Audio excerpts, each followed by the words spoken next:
नमस्कार मित्र सोने, आज नाही राणी बातम्या. आजपासून लाडकी बहीणना 1500 रुपये जमा व्हायला सुरुवात होईनी. 11वीना वर्ग आजपासून सुरू होईनात.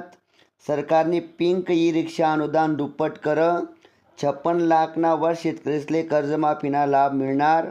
गुरुवारपासून 24 तास विठ्ठल दर्शनाची सोय होणार. नवी मुंबईत आजपासून आंतरराष्ट्रीय उड्डाण सुरू होणार. तारक मेहता का उल्टा चष्माने नुकताच 18 वर्षे पूर्ण करात. पहिला वनडेमा भारतनी इंग्लंडवर 6 विकेटनी मात. हॉकी इंडियाना पुरुष व महिला संघनी घोषणा वहिनी. 2030ना फिफा वर्ल्ड कपमा 64 संघ खेळणार. राज्यना 56 लाख शेतकरीसना खातासमा 30 जुलैपूर्वी कर्जमुक्तीने रक्कम जमा होणार. कर्नाटकमा देशनं पहिलं सरकारी AI विद्यापीठ स्थापन होणार. 10वी 12वी पुरवणी परीक्षाना निकालमा घट वहिनी. शालेय मूल्यांकनमा तिसरा भाषामा उत्तीर्ण होणं अनिवार्य, अन्यथा 10वी उत्तीर्ण प्रमाणपत्र मिळणार नाही.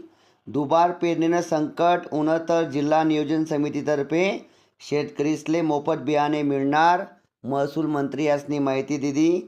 शेतरस्त्यासाठी डिजिटल डॅशबोर्ड लागणार. डाबचरीत होणार आंतरराष्ट्रीय कृषी बाजार. डेटा सेंटर क्षेत्रमा 2030पर्यंत 1 लाख इंजिनियर्सनी गरज राहणार.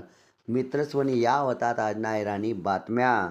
तुम्ही ऐका आणि 2 जणले नक्की वाट लावा आणि कमेंटमा नक्की लिखा की तुम्ही कोणत्या गावातून आहे राणी बातम्या ऐकी राहणार.